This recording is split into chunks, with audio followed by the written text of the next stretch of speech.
After losing all the money, I had stolen a phone from another casino in Westland. So I went, sold the phone, and these guys are looking for me. They have even reported at Parklands police station. So I go all the way to Two Rivers Mall.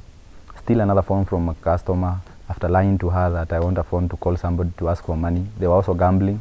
And so that's how I left the casino, only to be traced all the way up to the entrance. You know, the place is big and I'm not well acquainted to it.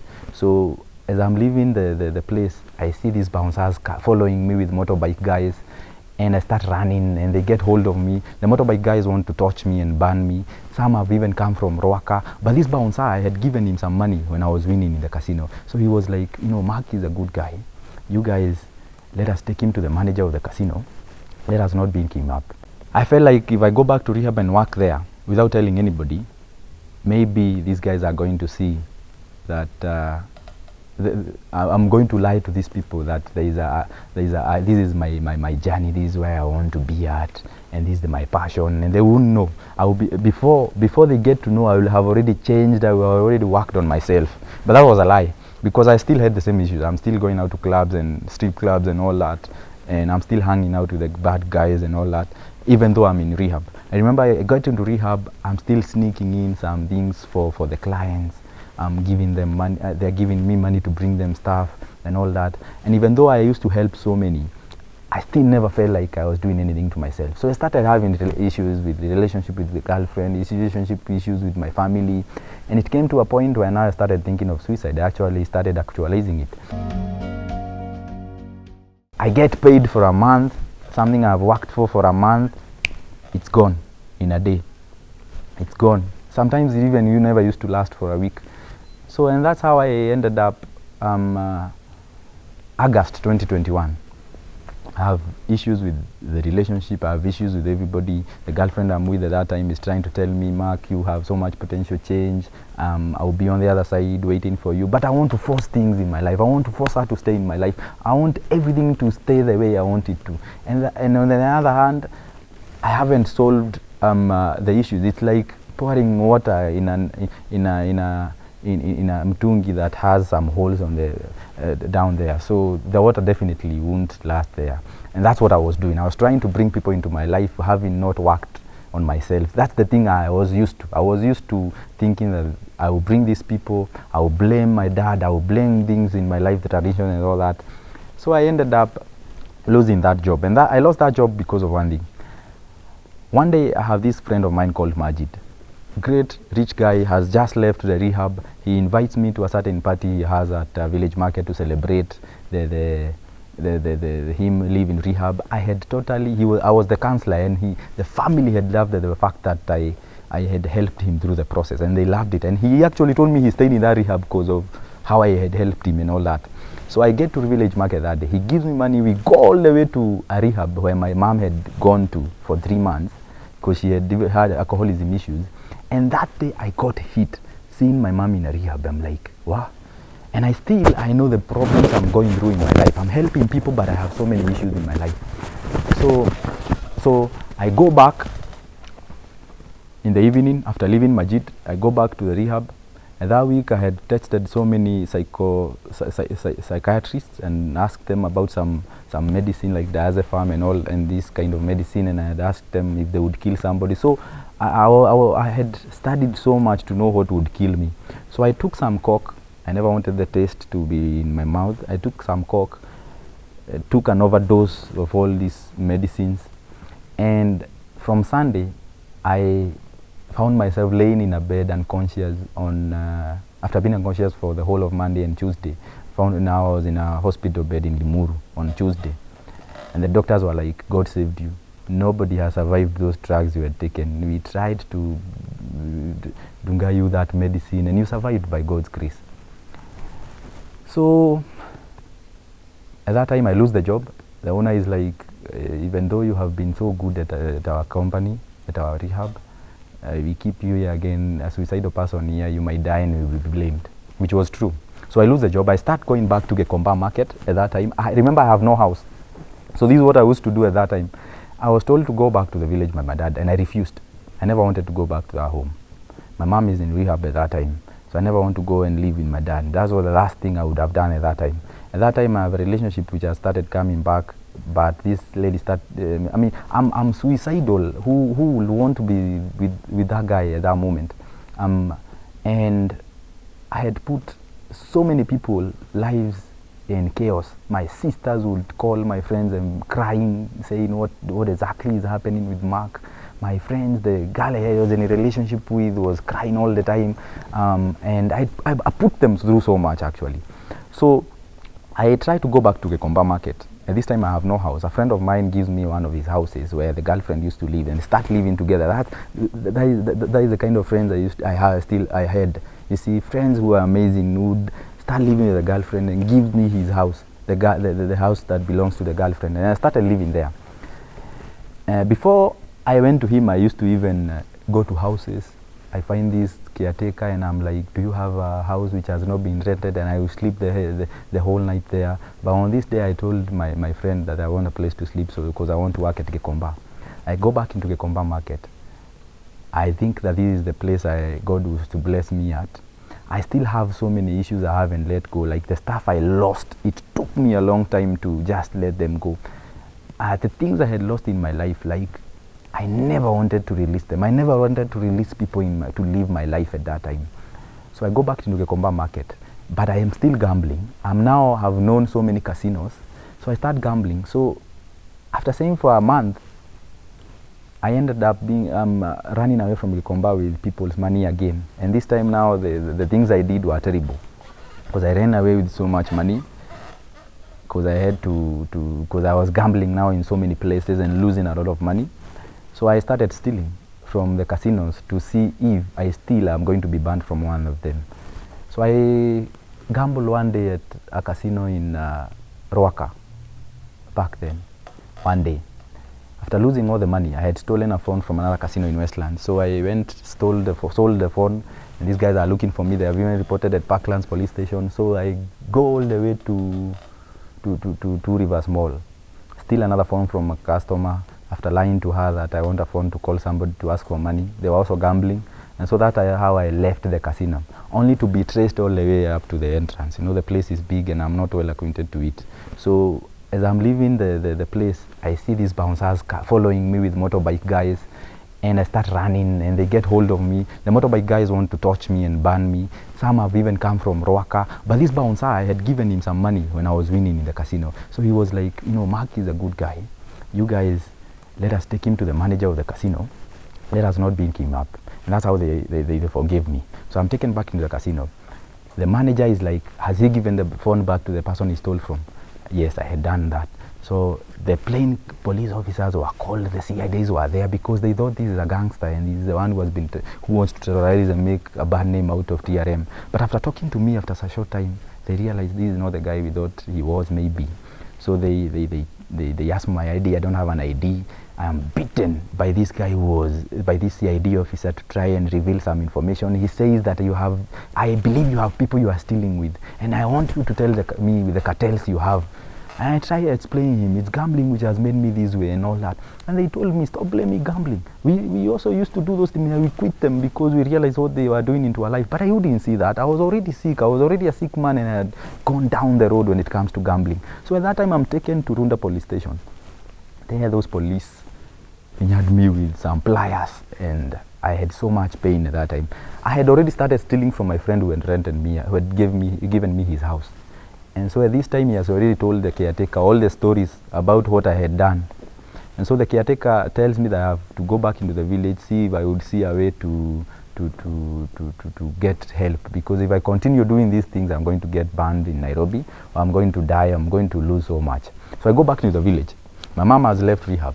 I remember that day I find her there, and she's telling people, I believe my son one day will change. So I find her. Immediately after leaving rehab, she relapses because of the pressures and all that. Again, I'm hit with that. So I decide November 21, I'm not living in this house. This is not the place I'm living. Around October, yeah. I'm supposed to graduate that year because I didn't graduate in 2019 because I was in rehab then. So I am supposed to graduate because at that time I had completed all the units and all that. So I'm supposed to graduate. I get another job at Ngesha, a place in Kiambu County. And when there, that's how I was able to get money to help me through the graduation and all that. But completing 2021 again, I lost that job. I wasn't me. I actually, when I went there, I was always in a relationship with women, ladies, trying to, some of them even kept coming to me and we developed relationship. So I never worked on me. To cut the story short, I never worked on me. The same story went on. And this time, remember, I have, all my relationships are messed up. Some friends are like, you know, you're total sick mark, us having you in your life. I actually don't even imagine how they stood up with that guy then. So 2021, 22 last year now comes in. I'm here. I've gone back into the streets. Remember, I have no house. A friend of mine gives me his house for 5 days or so. But then I start realizing, you know, I don't want to live with him because he has too many, you know, somebody who is not into that life has to give me some rules which I'm not used to. I start getting to know casinos which are 24 hours now. I start going to them, and now because I don't have a house, I'm shown by a friend of mine where they sleep in town in a club, down street at the Druma Road. So that's where I used to go sleep sometimes. And in this process, I started even selling my clothes, something I had not done. I have no house. I have no phone actually for some months now. I have sold all my clothes. I remember one day I sold my shoes and bought some slippers just to gamble the money. I remember another day, a certain bouncer in a casino had some shoes a lady had left. I wore those shoes and sold the shoes I had just to find a way to gamble. Terrible. And I'm still living in the streets. My feet are swollen because of not sleeping in a comfortable place. I was living in a terrible place. So last year around February, I go back home. Going back home, I tell my mom is crying. I find her there. My dad is working in a place in Naivasha, so we are alone with mom. I steal some coffee from mom. I also steal some TV at home and all that. So going back to town, I don't want anybody to look for me. Actually, the friends I had are looking for me. Everybody is looking for me. But I've gone down the road, and I don't see any way out in this life. So at this time, I started even now, you know, the more you gamble in these places, you know, these people are selfish. And sorry to say so, but in these places, the more you gamble in them and you keep getting broke, the more you are being chased away. So the more you get, you know, when you are getting to casino and you have money, they will give you all the ways, you give you free food, free alcohol, free drinks and all this to make sure that everything comes, you bring your money, you see, but you're going to lose it either way. So I after losing the money and I'm now living a terrible life, so I don't even have shoes, I'm wearing some sandals and all that. I am getting this casino, I haven't showered for sometimes even 3 days, I haven't slept well and all that.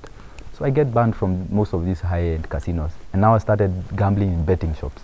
And these are the terrible ones because that's where you find everybody. And that's where you gamble even 10 shillings, 50 shillings, 30 shillings. So it's very hard for you to even eat or to have money on you because all the money you are taking it there. So I remember at this time my dad is looking for me. I tell him how I am living in the streets. Even though I sold your TV and your coffee, please allow me back into your house. I just want to see if there is a way out. So I go back home and I have anger issues. My dad and my mom make me sit down. My mom is like, "My son, I'm disappointed in you. I took you to good school. I give you a good life. Why are you doing this? Please find a way out." My dad, on the other hand, so out of anger, because I don't want whatever they are telling me, which is the truth, I break a window. I tell them I'm going to kill you if you continue giving me this story. So they are worried. So my dad calls the OCS. In the morning, I'm woken up by some police officers in my bed. I'm taken to the nearest police station. And my dad had told them, just stay with him, don't beat him, don't take him to the courts and all that. I just want to see if it's going to change him. But that's how I got bitter. I got bitter in that police station. Remember, it's a police station in the village. The people who are being brought there are criminals who already know me and know my dad, and they're advising me, please quit that life. Your dad told me about you. Everybody now knows I stole the TV and all that.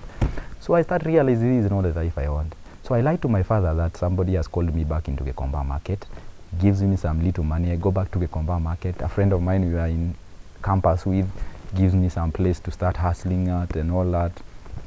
But I remember there was one day some guy had hired some Majengo guys to come beat me up to pay the money I had stolen from them a few months ago. But that day, I came late into the market and found that they had already left. which I was just lucky because these guys would have beaten me up. And that's how I left Gikomba Market again and stole from this friend from campus. So remember, I have no phone and all that. So I go back into the streets now. I'm in the streets living with criminals. I'm in the streets living with gamblers who have messed up their lives. Some of them are in the university, they never graduated. These are terrible people. Not terrible people. Let me say, these are people who have made terrible decisions in life, which have made them go down the road. So obviously, I will behave like them. So I switch off my phones. I don't have phones. I make sure that nobody can reach me, and my parents are looking for me. My friends are looking for me. Nobody can get close to me. So I'm in the streets. I first start asking myself, what can I do to survive in Nairobi now? So the easiest way is to start stealing. So I found out a new way. I will go to houses, steal clothes from the hanging lines, go back to town and sell them, and go lose the money. I've been allowed to get back to these casinos I had stolen from them because I was getting some money. I was even nicknamed in the streets as Gikomba Baridi because I used to sell them wet clothes, and some of them used to take even to Meru. And at this time, I started now becoming the guy who would be used even by these criminals to get people to steal from. Though they wouldn't kill and do all that, but some of these gangsters used to come to me telling me, you know, you have that skill where you talk to somebody, they will easily listen and all that. So I used to get people who have money. I get them to play pool table. That's how we get money from them. At this time, I'm good at pool, so I'm playing with these guys. We were doing conmanship to these people. We would make sure that we steal phones from them, and that's how I ended up last year. One day I go into a casino. After losing the money, I again feel this is a terrible life. This is not the life I want to live again. Something I had been feeling.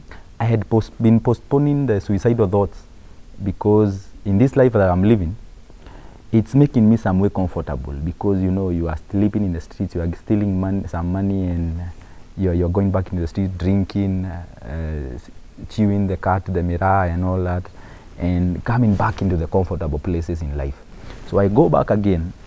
I get into the casino. I steal a phone that night. We get to town with a friend of mine, old friend of mine. We sell the phone to the Shylocks there. I go back into another casino. The casino has started looking for me in this casino. So I'm found in this casino in the morning. Actually, somebody tapped me. I had this millionaire guy who loved me. So he was giving me, when I got into that casino that around 3 a.m., he spotted me and was like, hey, you are here. He gave me, after losing the money I had after selling the phone, he even gave me an extra 10,000 shillings to gamble as I was waiting for him. He was the one sending me to his car to get items for him, and he was respected in the casino. So some guy taps me because they don't want him to know that I am in that case. So I get out of the casino, I find some police officers, some bouncers, and I realize now this is the end of me. So in that scenario, I'm told, you see, this is a video of you stealing the phone, and we have to take you back to that casino so that they can do whatever they want to do with you. So I decide I'm not going to tell this guy. It's because itanichomea picha. It's not going to be good to him. Maybe he will not shield me in this. So I have to face the consequences alone. So I go back into the casino. They take pictures of me. These ladies are like, is this guy who has stolen from us? I have so much shame and guilt. And this guy one of the guys there, the manager that graduated from Nairobi University, I remember him telling me face to face, you have disappointed any comrade who has been from the university. This is not what a comrade does. How you steal from your fellow hustler? But I never cared. I never knew that the phone was from a fellow hustler. I thought it was from the Chinese and all that, which again is not good. Even from the Chinese, I wasn't supposed to steal from them. So I'm taken to Kilimani police station. This time the police officers who I find there are like, is this really guy who has stolen from us? They didn't believe that I was the one. So this lady who is given my case, unfortunately had lost a phone. This lady officer had lost a phone a week ago in town, and these guys had stolen the phone forcibly. So she blamed it all on me and was like, I have to take you to court so that these cases can come to an end with you. So in the end, the OCS there was like, this is like my son, and the stories he's giving me about gambling, maybe we can see a way we can help him. I don't want to call anybody, because even if I call them, nobody will help me out in my family. They have helped me out so many places. So they tried getting me back into town. The rule of the streets was, you get arrested, deal your own cases alone. There is no way I was going to mention names from these other criminals that I had sold the phone to, because that was actually a grudge that I wasn't able to keep up with. So that's how I found myself in a court, Kibra courts, on Monday morning. And my case was all like the 20th. There were 21 cases, if I can remember at that time. Of all the cases, the cases are done. I had called my dad at that time and they were worried. They were like, you go into court, don't plead guilty, and from there we can look at we can call the lady complainer and try to see how we can pay the fine to her. But when in court, the way the cases were being handled by the judge, I realized I won't plead guilty. I would just accept I made the mistake and explain myself. So I get to the court, and when I'm standing there, I am asked by the guy, do you plead guilty or not? I even told him, the time you said it's 3, it was actually, I stole it at 2:30. Everybody in the courtroom laughs. It was actually 2:30, and I agree, I stole the phone. So, and I said, can I explain myself? And they are like, no, we will give you some time. So when time comes, I'm given the chance. So I explain myself, how I work even with addicts and all that, and I have trying to help them, but I haven't been able to help myself. If there was a way you could give me a sentence which will make it easy for me to go back into the streets and help people and all that. And this is my first ever case. So the judge, I don't know, she gave me 4 months or a 50,000 fine. So I call my dad, they are like, we will see a way. So I go into, I'm taken to industrial police station, the block, the industrial prisons. So when there, that's when now I start realizing that this is not the mark now, this is another mark, this is a terrible mark now. I start hating myself who are inside there. I actually was sick during the first days. Every day I never used to get out of those floors because it's not, we can't call them bed. So life there was difficult, definitely. Remember, I'm in a place where I feel like this is not the place I'm supposed to be.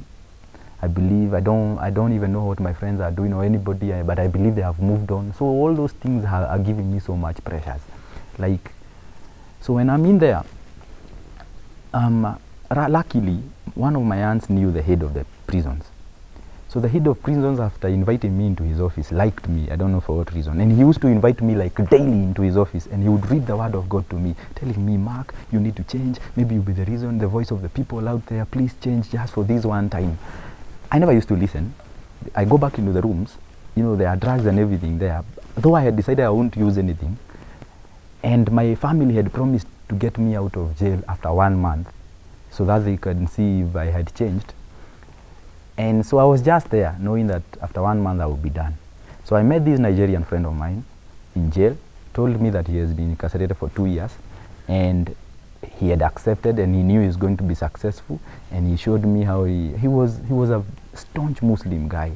And some other guys who had accepted, like 4 of them were going to church, the prison church. They praised together. And they welcomed me into the fellowships and told me you can change and all that. I remember even advising these guys during fellowships at night, and they would clap. I remember there was even one guy who cried when I left jail and was like, are you leaving? Please don't leave. The Nigerian guy was like, Mark, no, stay for the 4 months you have been jailed. At least you have changed when you get out. You are coming out too fast. Because I had told him my stories, and he was like, you need more time before you go out there. Just stay here. Let this hardship build you. But I never wanted to listen to anything of that sort. I actually remember when my dad was coming for me, if he had delayed for more than 1 night, I would have started using these drugs, and that is a decision I had made. So I only took Ishmael's number, the Nigerian guy, because there is so much I loved about him. He had given me a place to sleep, and we used to share his place. He was giving me food that he used to buy because he had money. He used to be sent. He told me that, Mark, you can get out of anything. His idea was that he would be Banner Boy one day. And I feel like this guy motivated me so much when I was in jail. Actually, I lived that month because of how he was good to me. That guy was just God sent. He was always like, Mark, how are you? And again, I was the only one who could speak to him in English the way we could understand each other. And I remember we used to write each other even letters at night. We are down there writing goals that we have for each other. He's writing me what he wants to be. And he embodied like the Nigerian way of doing things. They believed in themselves. They believe in themselves. They will sell to you water, ice when it's in winter, and they are the ones selling you ice. It's like, these are the guys who believe that they can sell fire in hell. He was that kind of a guy. So I came out of jail with something, yes. But on the other hand, I had so much hatred. In this jail, I had also talked to some guys who had done terrible things. Some of them killed, some others were stealing cars, and some of them had tried to introduce me to stealing cars, which I never wanted. So when leaving that day, I remember Kuliba, the head of prisons, invites me and tells me, this should be their turning point. You know, if you go on this way, your names will be taken to the DCI, and you'll not even be able to get a job in this country and all that. So change. So I get out. I'm motivated 20%, but 80% still feels like I'm guilty, because a certain media place, a certain newspaper, which I was very angry at. Actually, that was my mission. I get out of jail, I have to get to know who took my story. And I knew I would get anything if I wanted to, because I had the team in town of gangsters who I was roaming around with. So I was very resentful at this guy who wrote my story in a newspaper. And actually, I had called some friends when in jail, and they had told me that they saw me in the newspaper. So all this was giving me guilt and shame. So immediately I left jail. That night we go to my sister's house. My sister tells me that she has already organized her whole church and pastors to come to my home to pray for me and my mom. That is what the last thing I would have wanted. So I lied to my dad when you're going home. It's on a Wednesday. I lied to him, let me go to town, pick some clothes, and then I will be coming. I had called some two friends, we meet in town, and I'm back into this life. Now they start seeing me as their fellow gangster, because I have gone to jail. Now they know, they start believing now they're hard. I'm the hard knock guy. Now our Mark has gotten to the heights that we wanted. Now he's tough like us. And I also feel like I'm tough, because now I start gaining respect from them. I start gaining respect from people. They fear me and all that. So I go back into the streets. My dad starts calling me. I just go there as a routine. But I make sure I have gone after the fellowship on that Saturday, because my sister decided the fellowship has to be done whether I like it or not. So I go back a few days later. I started deciding I'm going to be an atheist. I get into the offices. I want to be an atheist. I don't believe in God anymore. Why should I be going through all these issues and all that? And I'm still looking for these guys who wrote my name. At this time, my mom had also been operated because of cancer. This used to give me some pain. I was like, I wanted these doctors who operated on her. So last year, my mom is admitted to the hospital again. I have been beaten by people in those mob justices, but I always found my way out. And I'm always in every police station in Nairobi. Actually, I've been like go through all of them. And at this time, my mom invites me to the hospital to go visit her. I remember that day, I had so many chawas and kunguni because I was coming from a police station. I can't get to hospital. My sister sees me and is like, no, Mark, I don't want my mom to see you like this. First go buy clothes and shower somewhere, and then you come back see my mom. I'm like, why did these doctors operate my mom, and my mom looks like this? She has, but all in all, my mom this time, she's positive. She tells me how she got born again, although now they are starting to do the chemos and the radiotherapy. And the worse I become now. I go back into the streets. Anytime I remember how I left my mom, I'm drinking heavily. I want to commit suicide.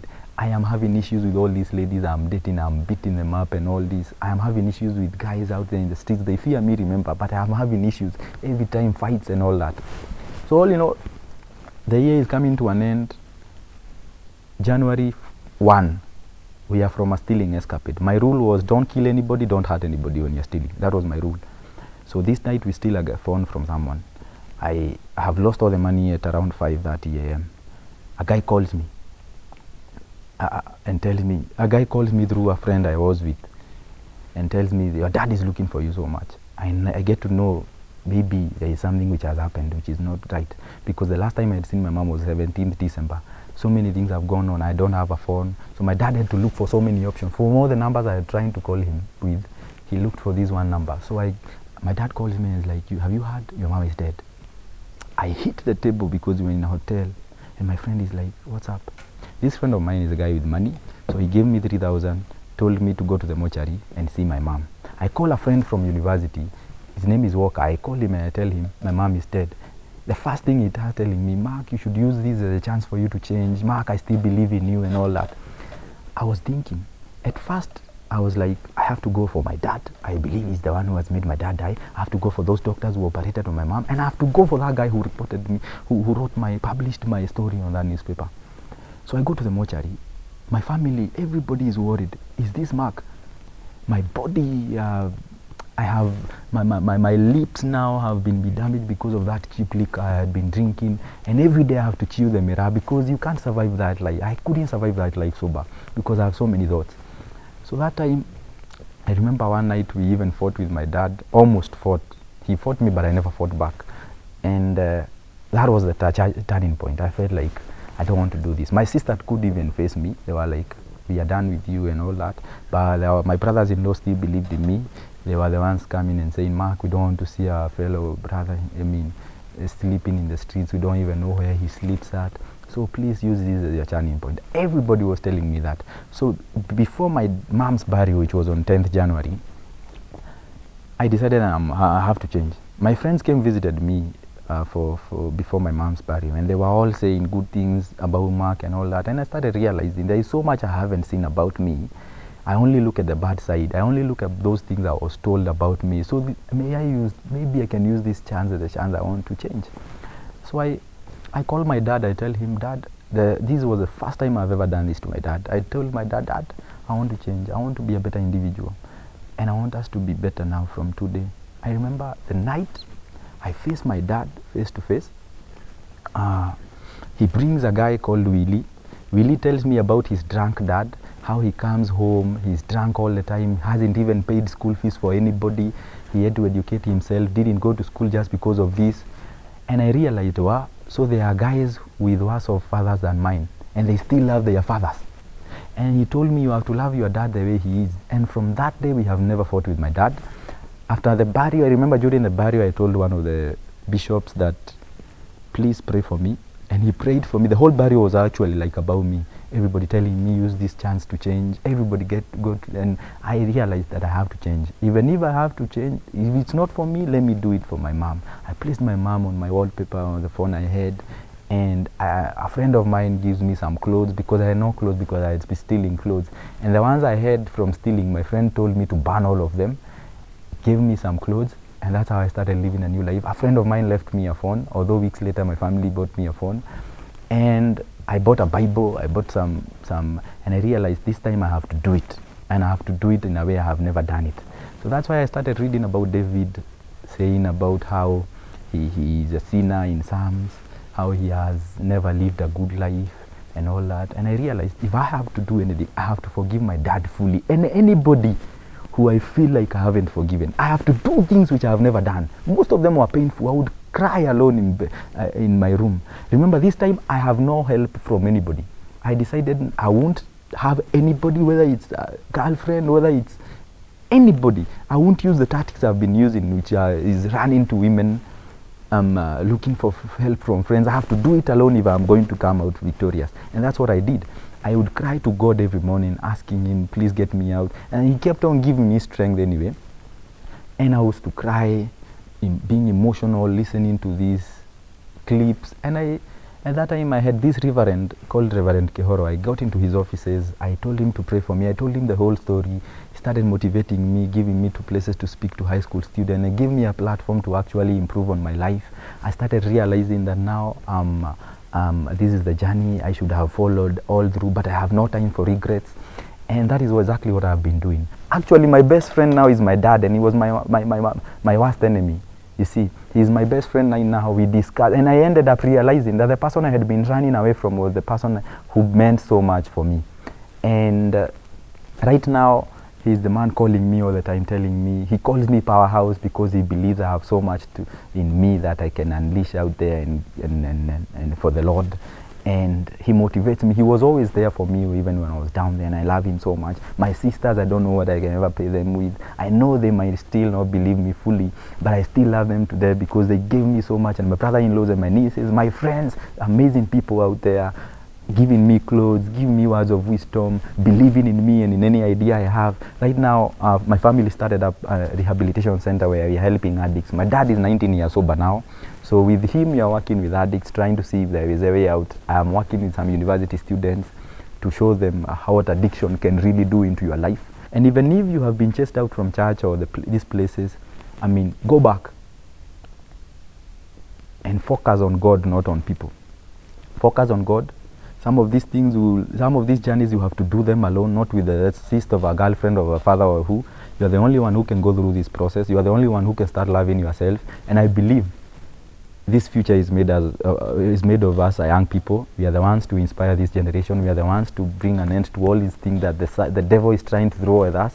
And remember one thing, what the devil cannot destroy, he will always distract. If you have any problem with alcoholism, addiction, mental health, you are suicidal and all that, my number is 0703 615 284. 0703 615 284. You can reach me on 0712 303 860. Mark Justin on LinkedIn, Facebook, TikTok, and Twitter. And this is the best journey you can take, the journey of recovery. Visit me on those platforms and we will start this journey of recovery. It doesn't matter how far down the road you have gone, you can still make a comeback.